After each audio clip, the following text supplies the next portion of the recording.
إن الحمد لله نحمده ونستعينه ونستهديه ونشكره ونعوذ بالله من شرور أنفسنا ومن سيئات أعمالنا من يهده الله فهو المهتد ومن يضلل فلن تجد له وليا مرشدا وأشهد أن لا إله إلا الله وحده لا شريك ولا مثيل ولا بداية له عين العين فلا عين له كيف الكيف فلا كيف له ليس كمثله شيء وهو السميع البصير وأشهد أن سيدنا وعظيمنا وقائدنا وقرة أعيننا محمد عبده ورسوله وصفيه وخليله بلغ الرسالة وأدى الأمانة ونصح الأمة فجزاه الله عنا خير ما جزى نبيا من أنبيائه صلوات الله عليه وعلى كل نبي أرسله عباد الله أوصي نفسي وإياكم بتقوى الله العلي العظيم يقول الله سبحانه وتعالى في محكم التنزيل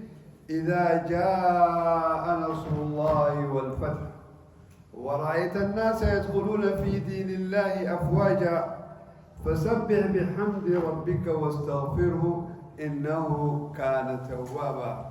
Praise be to Allah, to the creator of the world. I bear witness there is absolutely nothing worthy to be worshipped except Allah, the creator of this universe, who has no beginning nor an end to his existence. I bear witness Muhammad sallallahu alayhi wa sallam is indeed his prophet and the messenger to all mankind. My dear respected brothers and sisters in Islam, I remind you and remind myself to be steadfast wholeheartedly to follow the commandment of Allah subhanahu wa ta'ala in all places, in all circumstances. Thereafter, we'll be reviewing this verse, Surat Al-Nasr. Why it is Surat Al-Nasr? When was it revealed? What is the message of Surat Al-Nasr entail? فَسَبْ إِذَا جَاءَ نَصْرُ اللَّهِ وَالْفَتْحِ إِذَا جَاءَ نَصْرُ اللَّهِ وَالْفَتْحِ. When the barakat, when the nusra of Allah subhanahu wa ta'ala come, there is no power can stop it. There is no power can prevent it. When Allah give you nusra over a tyranny leader, or a more powerful rich man, or a powerful institution, if that nusra is coming from Allah, there is no power can stop it. There is no way. History proved and recorded in numerous incidents, in numerous circumstances, in numerous occasions, different circumstances, different countries, different people. Just to exemplify for us as a reminder to trust Allah before anything else. Trust Allah. Anything that happens on the face of earth is for a reason, whether you know it or not. So, when this verse Allah revealed to Rasulullah alayhi salatu wasalam, great companion gathered, Sayyidina Umar led them and he brought them a session. And he brought a young Sahabi by name Abdullah ibn Abbas. And then the companion Sayyidina Umar asked, what is the meaning of this verse? إِذَا جَاءَ نَصْرُ اللَّهِ وَالْفَتْحِ. They said, they took it in the literal meaning per se. This is what it means, meaning that Allah will give nusra to Rasulullah sallallahu alayhi wa sallam, which partially is accurate. Then there is a wisdom in it.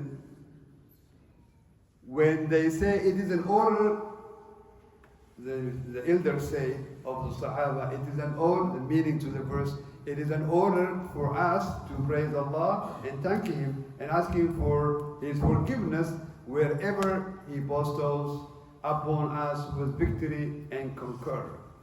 And the rest of them had nothing to say. And then Sayyidina Umar ibn Khattab asked Abdullah ibn Abbas, what do you say about the meaning of this verse? He had a very powerful interpretation skill that the Prophet made dua for him. How did the Prophet make dua for him? Is the following. It's very important, particularly for our youngsters, to remember and be blessed to serve the elder, particularly knowledgeable people.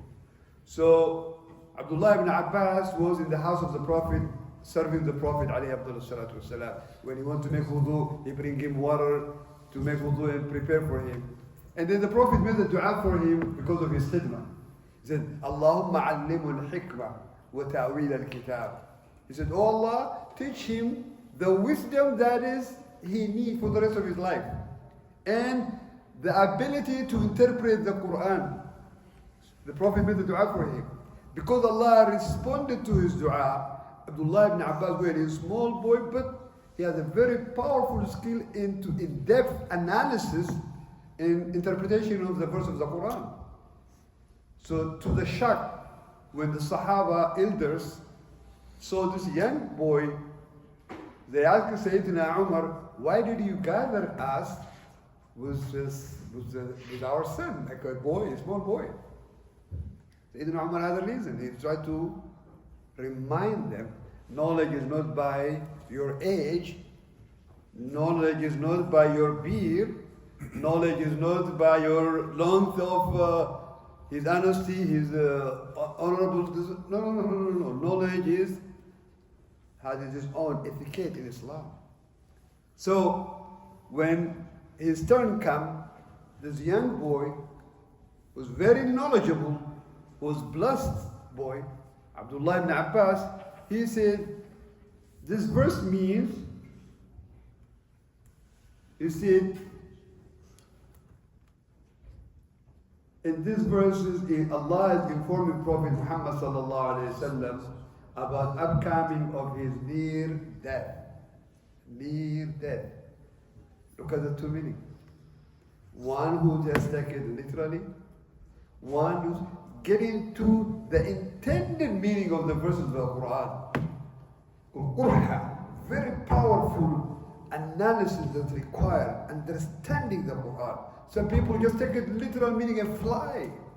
Yani, sit down and learn from the scholar each verse, the intended meaning of the verse, the circumstance of the verse, why was the verse was revealed, what is the meaning, what is the proper interpretation from qualified scholar interpreted.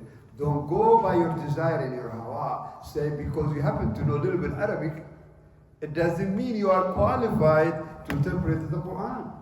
Sayyidina Abu Bakr, who was always accompanying the Prophet all the time of his life, he was asked the meaning of one small verse. وَفَاكِهَةً وَأَبَّا.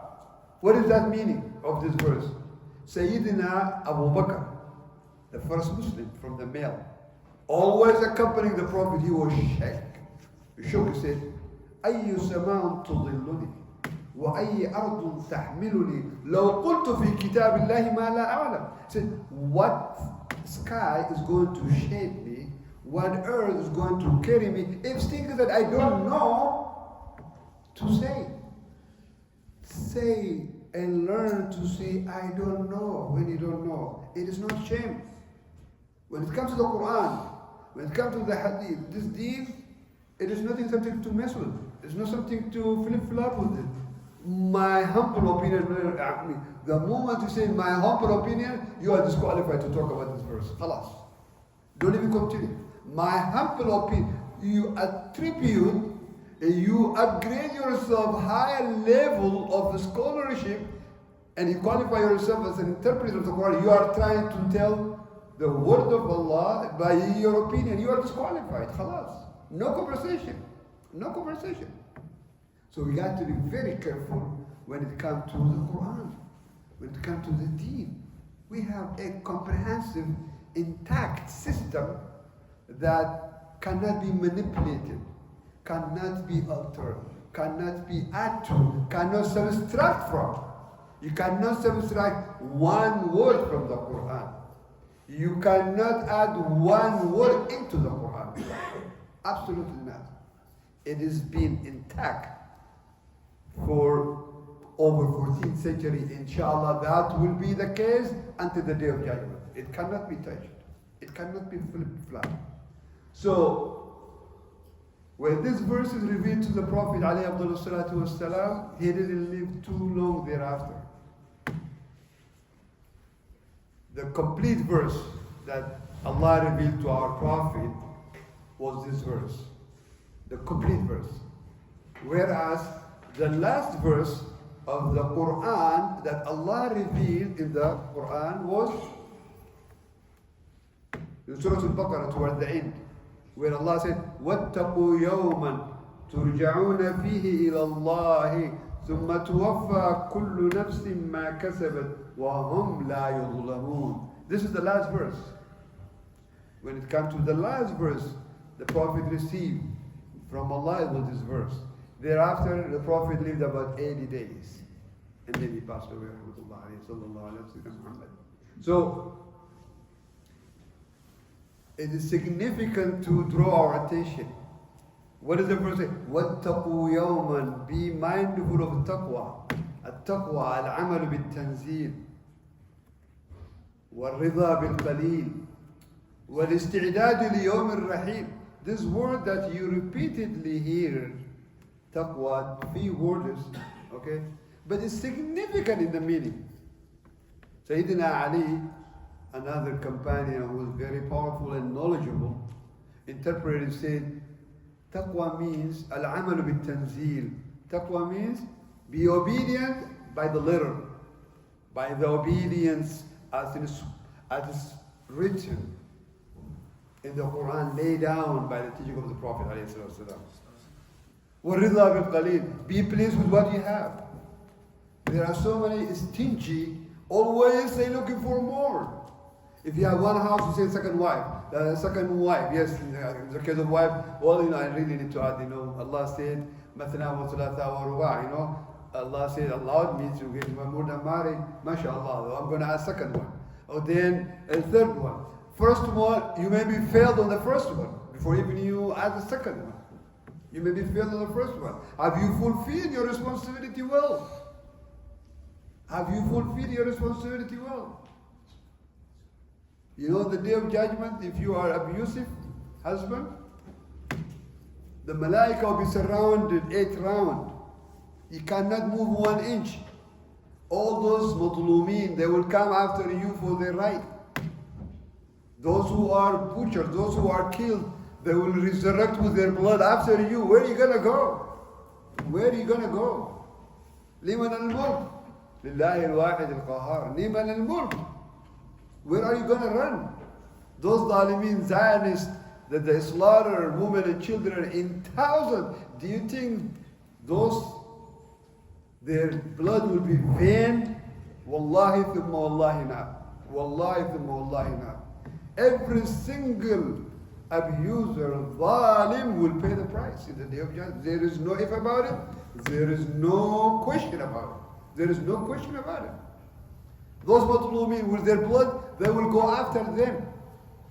They will go after them for injustices. To that effect, to just draw your attention, how not only even a human being, even the animal who are zalimin, they will be resurrected. Allah said, وَإِذَا الْوُحُوشُ حُشِرَتْ وَإِذَا الْوُحُوشُ حُشِرَتْ. What does that mean? The animals will be resurrected. Even the animal, yes. The animal we eat, like in the case of cow and lamb and chicken, all and snake, all they will be resurrected. That's what it means. وَإِذَا الْوُحُوشُ حُشِرَتْ. Then say one cow, one sheep has a horn and beaten another sheep that doesn't have a horn. This is al-adl. Look at the justice, how it's going to be given the right justice to every zalim. So it will be brought, those sheep, the one has a horn and the one who does not have a horn but was beaten. That one animal was zalim, the other one is madlum. They will be both resurrected. Now, in the day of judgment, the interpretation of this verse, Allah says, that madloom, that animal that was beaten, Allah will give him a horn. And he will take his right from that what was beaten him because he didn't have that horn to beat him.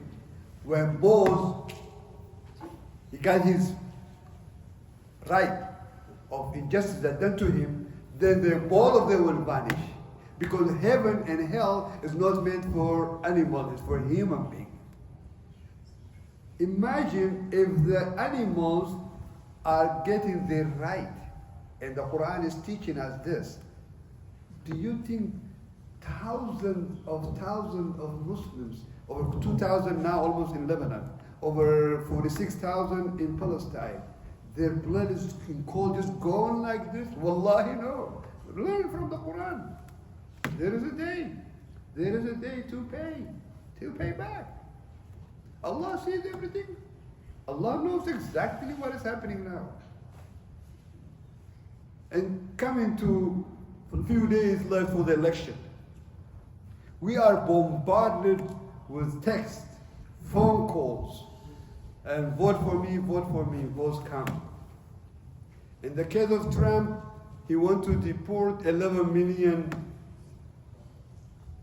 so-called illegal alien. Okay, what is the price tag? Close to $1 billion. Taxpayer money is going to do this. This is his agenda. And look how far he's going. And on the other side, many people, many Americans, many Muslims are elected with Biden administration. Cannot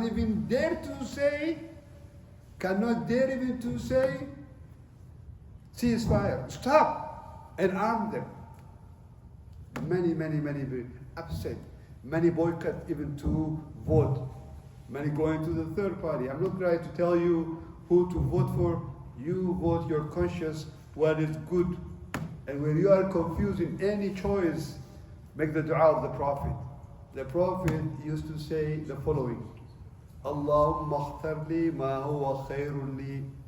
Oh Allah, choose what is good for me. In this case, say, oh Allah, choose what is good for us. This is our great country, and the most tiring election in the world is the election of the United States. It takes 2 good years, just run an election, to occupy that office for 4 years. How much money has been spent by both parties? Billions and billions of dollars.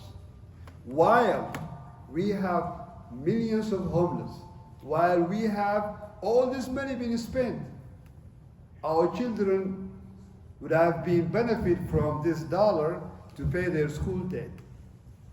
Our homeless can be eradicated from the face of the United States. Our health care would have been paid for. But who's benefiting from all this money? During this election, the money spent, corporate America, hotels, and the TV channels. They are paying in billions of dollars. What is our priority? For those of you who attended college, you know it. For those of you who not, I would recommend you to take a class called critical thinking. You got to have critical thinking in your brain. Don't be manipulated by media or any storyteller here and there. Be a critical thinker and analyze the issues.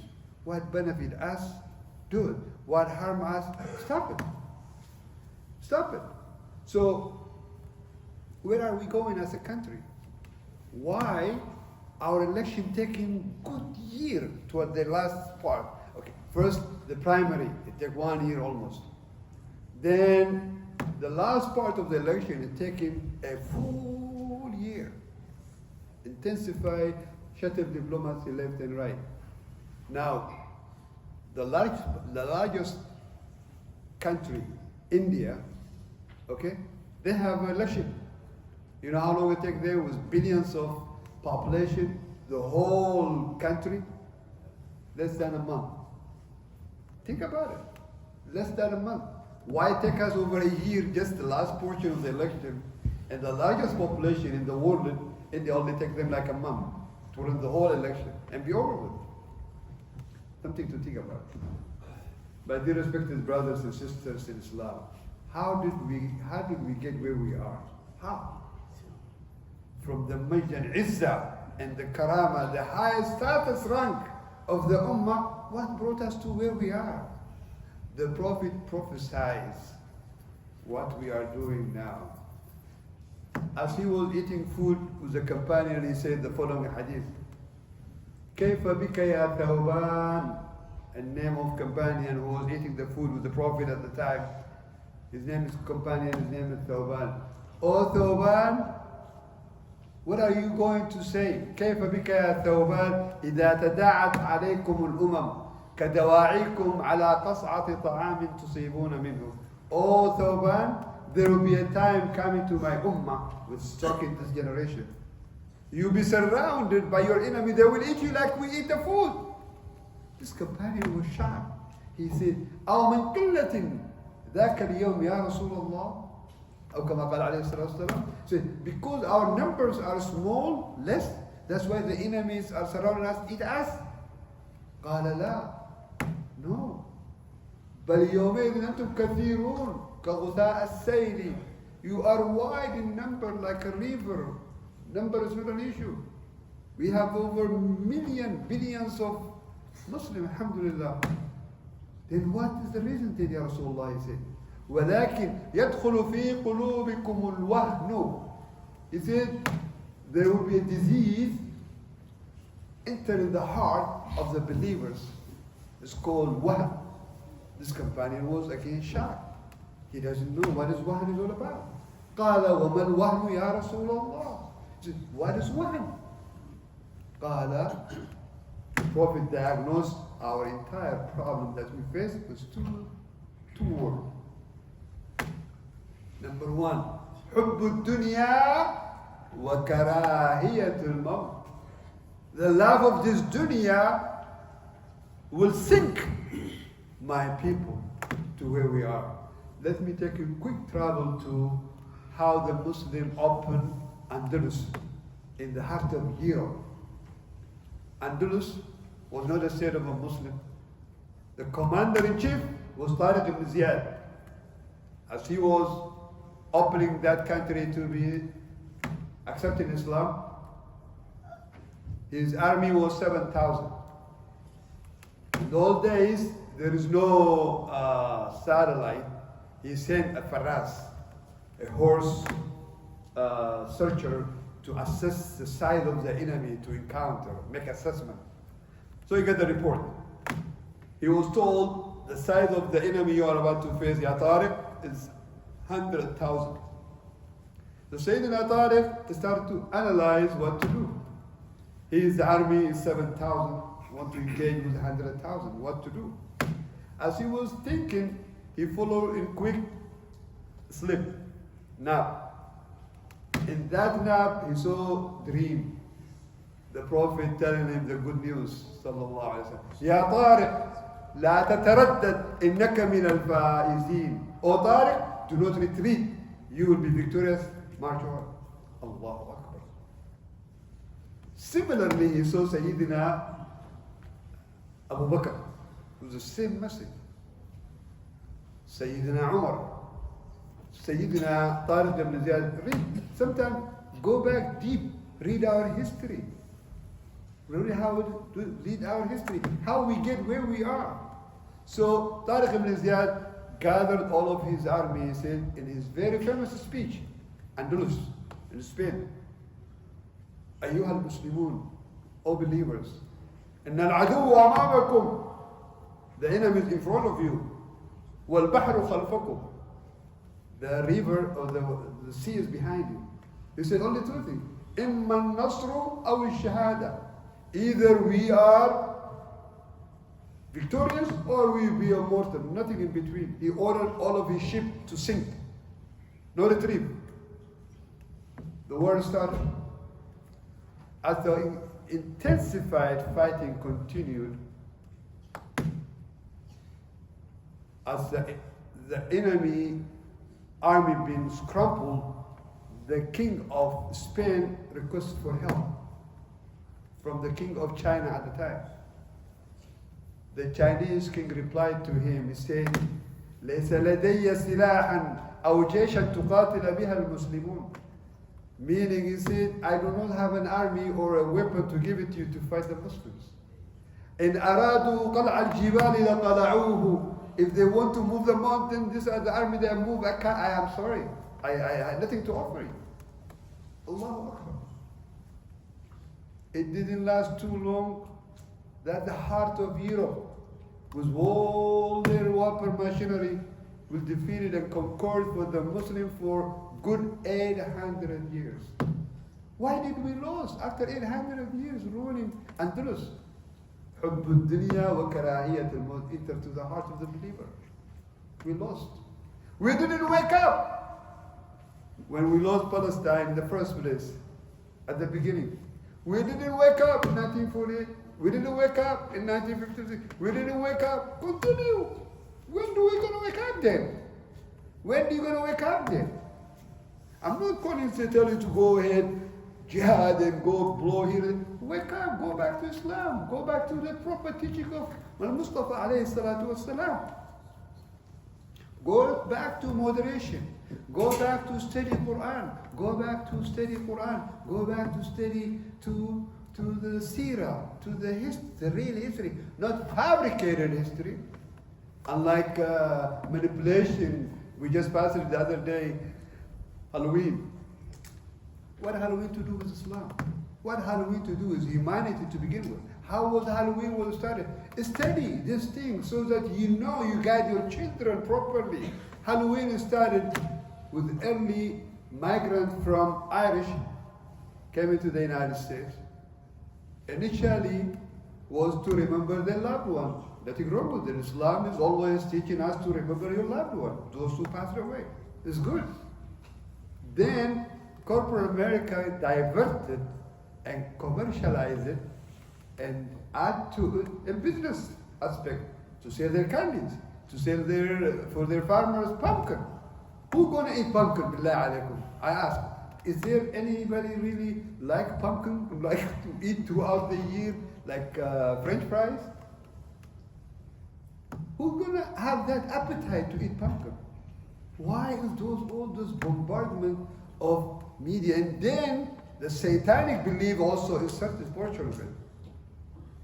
Why? You need to wake up. If you need the candy, buy the candy, but don't associate it with Halloween. As a matter of fact, when I migrated to the United States somewhat almost close to 40 years, it happened to be on October 30th, 29, and arrived in DC. And I woke up in my hotel in the morning of the 30th. I saw all kind of weird stuff with shayateen. I said, A'udhu billahi min ash-shaytan al-rajim. Honestly, I said, where did I come? I said, what is this? I didn't know what is Halloween is all about. I said, all kind of satanic thing in their faces. And I say, one after another, they say hi to me. I say, A'udhu billahi min ash-shaytan al-rajim. As I say, A'udhu billahi min ash-shaytan al-rajim. And then I studied. And I found out, La hawla wa la quwwata illa billah. Why? Why? How you beautify your houses with the satanic stuff, and you see Halloween, you put horn and you put all kind of weird stuff in your house and you celebrate. Don't celebrate, ya ammi. Don't subscribe to such nonsense stuff. Be a critical thinker. Don't buy everything you see and adapt from whoever that may be. May Allah subhanahu wa ta'ala guide us. May Allah subhanahu wa ta'ala forgive us. May Allah subhanahu wa ta'ala help us to die in a complete state of iman. أقول قولي هذا واستغفر الله لي ولكم فاستغفروه يا فوز المستغفرين استغفر الله.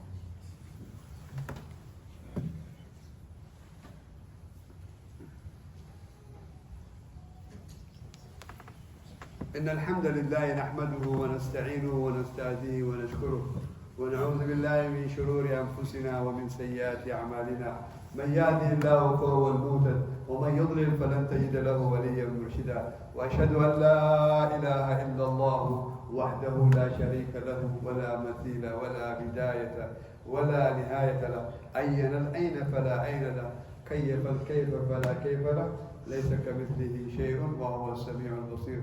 وأشهد أن سيدنا وعظيمنا وقائدنا وقرة عيننا محمد عبده ورسوله وصفيه وخليله بلغ الرسالة وأدى الأمانة ونصح الأمة فجزاه الله عنا خير ما جزى نبيا من أنبيائه صلوات الله عليه وعلى كل نبي أرسله. عباد الله، أوصي نفسي وإياكم بتقوى الله العلي العظيم. يقول الله سبحانه وتعالى في محكم التنزيل: يا أيها الذين آمنوا اتقوا الله حق تقاته ولا تموتن إلا وأنتم مسلمون. Praise be to Allah, to the Creator of the world. I bear witness there is absolutely nothing worthy to be worshipped except Allah. I bear witness Muhammad sallallahu alayhi wa sallam indeed is Prophet and the Messenger to all mankind. My dear respected brothers and sisters in Islam, I remind you, I remind myself to be steadfast wholeheartedly, to follow the commandments of Allah in all places, in all circumstances. Conclusion of the diagnostic identification of the Prophet of our problem today. Those two things, those who are really concerned for the suffering of the Palestinians, for the difficulties the Ummah face today, something that you can do, and I do, we do collectively, take this as an immediate task to implement. Immediate task. Take حب الدنيا وكراهية الموت out of your life. حب الدنيا, the love of this dunya, take it out of your life. Take it out of your life. What does that mean? That means you should not be greedy. That means you need to learn to give. That means you need to forgive and forget. That means you have wide heart for your Muslim brothers and sisters. Why? When they cry, cry with them. When they sick, visit them. When they die, accompany their janazah. If they die today, you'll be forgotten. The first week, your family member will be shot. Yes, no question about it. A week goes, a month goes. Remember how many people we buried already. Be honest with yourself.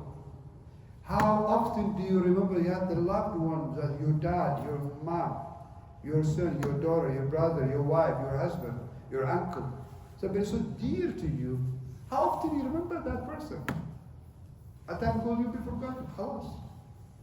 Don't be those. Don't be ghafirun.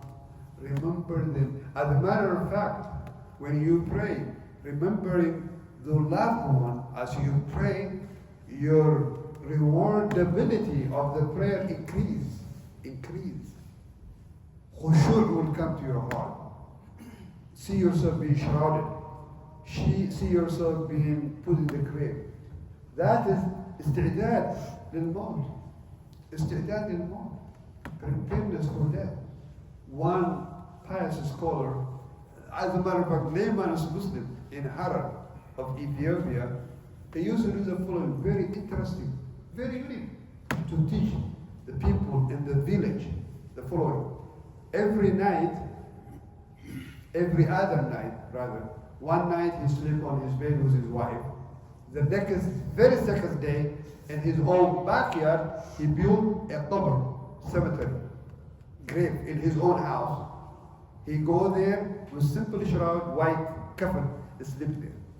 They asked him, why do you leave? Why do you, every other night, you live in your grave? He said, I want to remind myself and remind the whole villagers and Muslim, this is the real house I need to be prepared for. That I'll be going by myself. Nothing else is coming with me. No son, nothing. Be prepared. Be prepared. Well, we prepared, do I have health care? Yeah. Do I have 4K retirement? Yeah. What about the real 4K?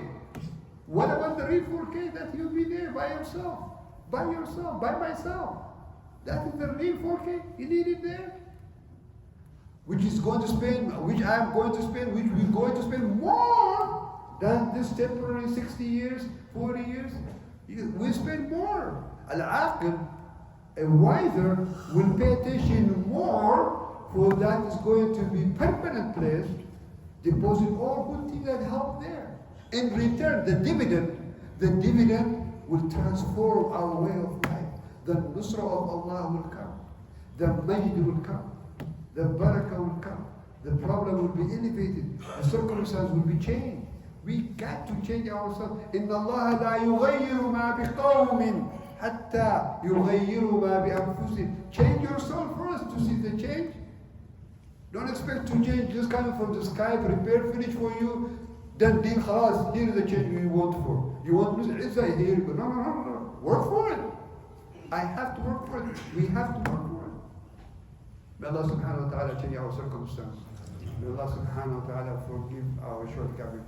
May Allah subhanahu wa ta'ala give the nusra for the Zalimin in Palestine, in Lebanon, in Yemen, everywhere. عباد الله إن الله وملائكته يصلون على النبي يا أيها الذين آمنوا صلوا عليه وسلموا تسليما اللهم صل على سيدنا محمد وعلى آل محمد كما صليت على إبراهيم وعلى آل إبراهيم في العالمين إنك حميد مجيد اللهم اغفر للمؤمنين والمؤمنات الأحياء منهم والأموات إنك قريب مجيب الدعوات اللهم ارفع البلاء عن أمة محمد اللهم اقضي حوائج أمة محمد اللهم اشفي مرضاة أمة محمد اللهم ارحم موتى أمة محمد صلى الله عليه وسلم اللهم ارفع البلاء عنا يا رب العالمين اللهم اقضي حوائجنا يا أكرم الأكرمين اللهم يسر أمورنا وأمور المسلمين اللهم زوج شباب المسلمين والمسلمات اللهم ارحمنا فوق الأرض وتحت الأرض والأرض إليك يا رب العالمين اللهم رد المسلمين إلى دينك ردا جميلا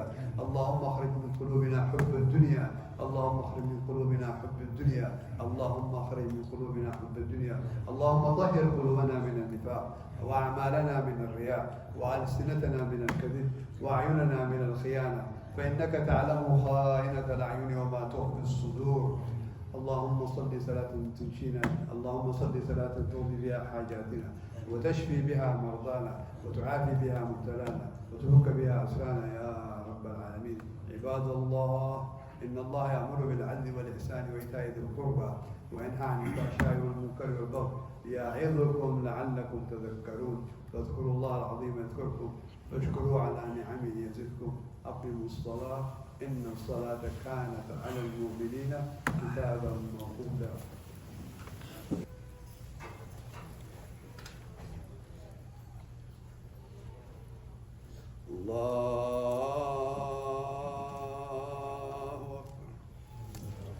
الله أكبر بسم الله الرحمن الرحيم الحمد لله رب العالمين الرحمن الرحيم مالك يوم الدين إياك نعبد وإياك نستعين اهدنا الصراط المستقيم صراط الذين أنعمت عليهم غير المغضوب عليهم ولا الضالين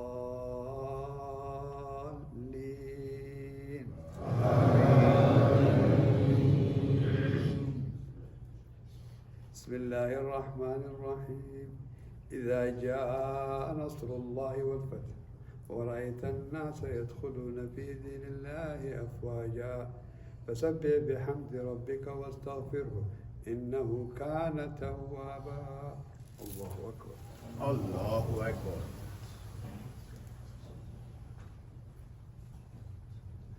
سمع الله لمن حمده ربنا ولك الحمد الله أكبر الله أكبر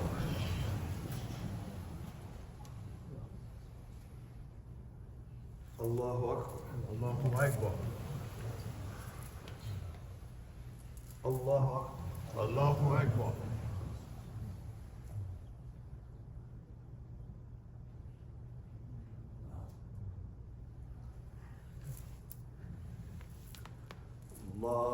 الله أكبر الله أكبر بسم الله الرحمن الرحيم الحمد لله رب العالمين الرحمن الرحيم مالك يوم الدين إياك نعبد وإياك نستعين اهدنا الصراط المستقيم صراط الذين أنعمت عليهم غير المغضوب عليهم ولا الضالين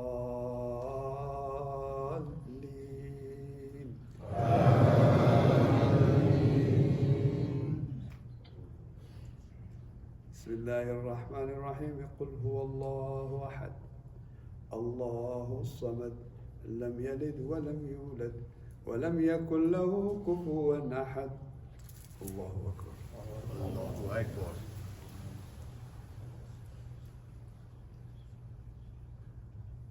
سمع الله لمن حمده. الله الله أكبر.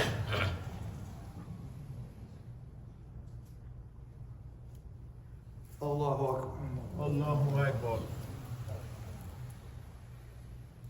الله أكبر. الله أكبر.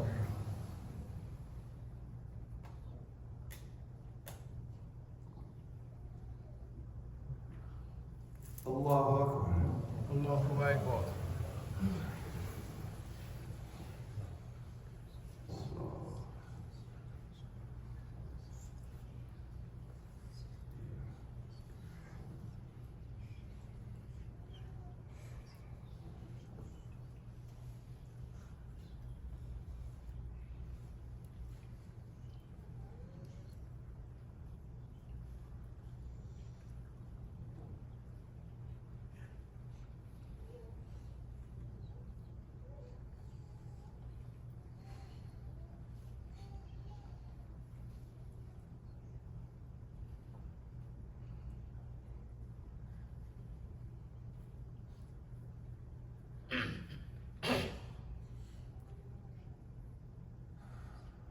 السلام عليكم ورحمة الله. السلام عليكم ورحمة الله.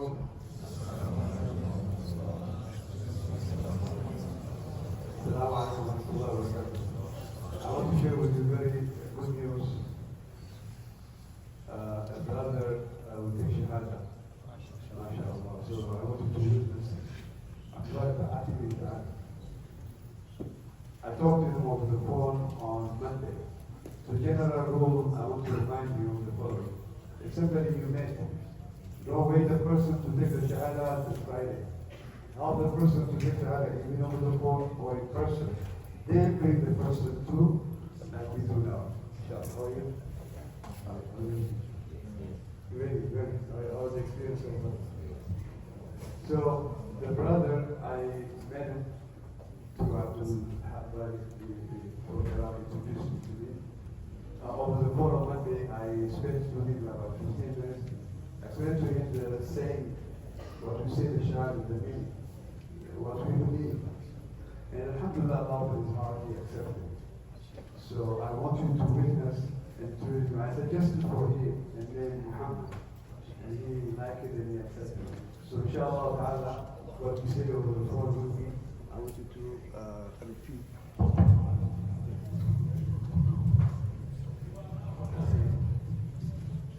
I'll break it down for you in small segments first in Arabic, and then we'll also say it in English.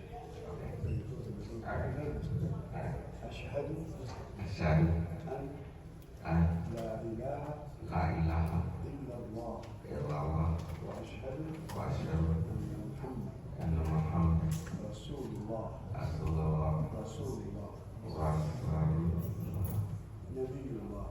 نبي الله. I'll be witness. There is absolutely nothing worthy to be worshipped except Allah. I'll be witness. Muhammad is the prophet and messenger of Allah. Takbir! Allah! Takbir! Allah! Takbir! Allah!